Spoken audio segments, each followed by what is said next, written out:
In the Sutra of the Sixth Patriarch, the Tanjing,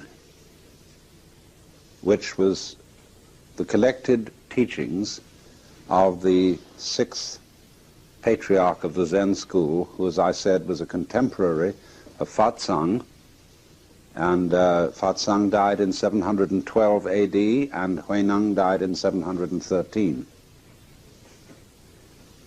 In his discourse, he gives a lesson on the art of teaching, the art of being a guru. And this lesson is based on getting people to be capable of polar thinking. Polar thinking is simply, well, it's not just thinking, it's a kind of feeling and a kind of sensing, wherein you see the going togetherness of things that are thought to be mutually exclusive opposites. In other words, you wouldn't know you were right unless somebody else was wrong. Normally we think then the right and the wrong are mutually exclusive. But when you are capable of polar thinking, you see that they go together. A person who feels in a polar way sees figure and background going together. He doesn't see them as mutually exclusive.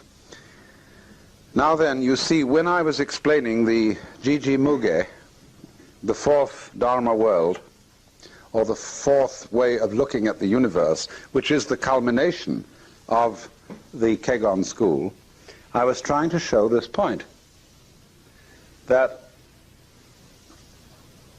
all events have a go-withness with each other in the same way as a figure and a background.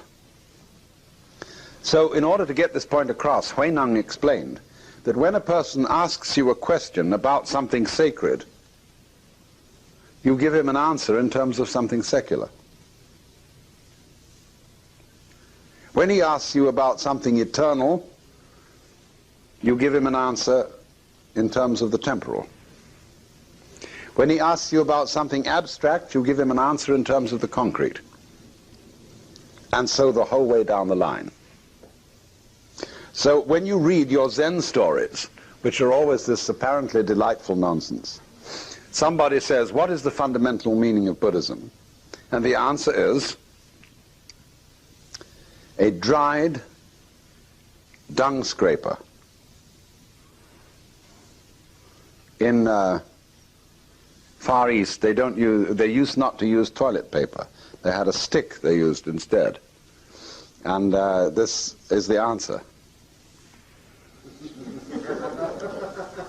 You see, he has switched completely from the domain of life that is considered philosophical and sacred to one that is considered completely profane and unmentionable. Then on other occasions, it goes the other way. A monk says to the master, and they're engaged in cooking, they're peeling potatoes or something, and he says, pass me the knife. The master hands it to him blade first. And the monk says, please give me the other end. The master says, what would you do with the other end? And this immediately has a kind of metaphysical flavor to it.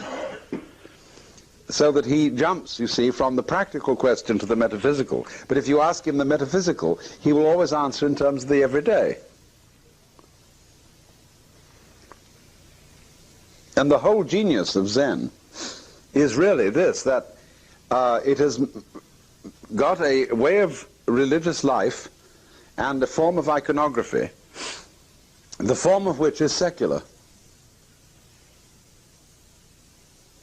And it has created a whole school of poetry where the deep philosophical matters are never, never mentioned, except sometimes by way of making a joke. Because what Zen tries to do, ideally, is to be completely cool. to create the religion of no religion,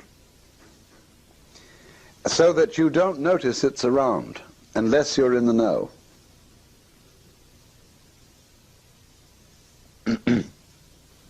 Now, this is not actually true in practice. Many people are disturbed when they go to Japan and they walk into Zen temples and find that they have rituals and services such as I've just been playing to you, that they have elaborate Buddha images and people are making bows to them.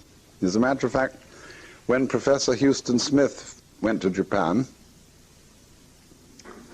and was being shown round a Zen monastery, he noticed that his guide, the particular master of the monastery, whenever he passed an image of the Buddha, would stop and bow. And he said to him, "I don't understand this," he said, "because I thought you Zen Buddhists would burn up these images, and as one of your masters did in one of the stories." He said, "I don't see why you bow, you might just as well spit at them." The master said, "You spits, I bows."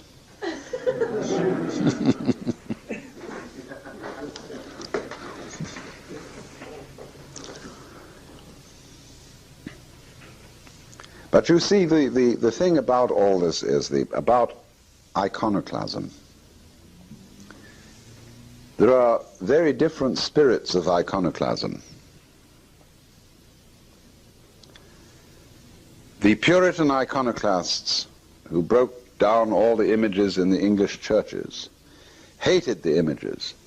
They thought they were evil and wrong, and so they smashed them ruthlessly.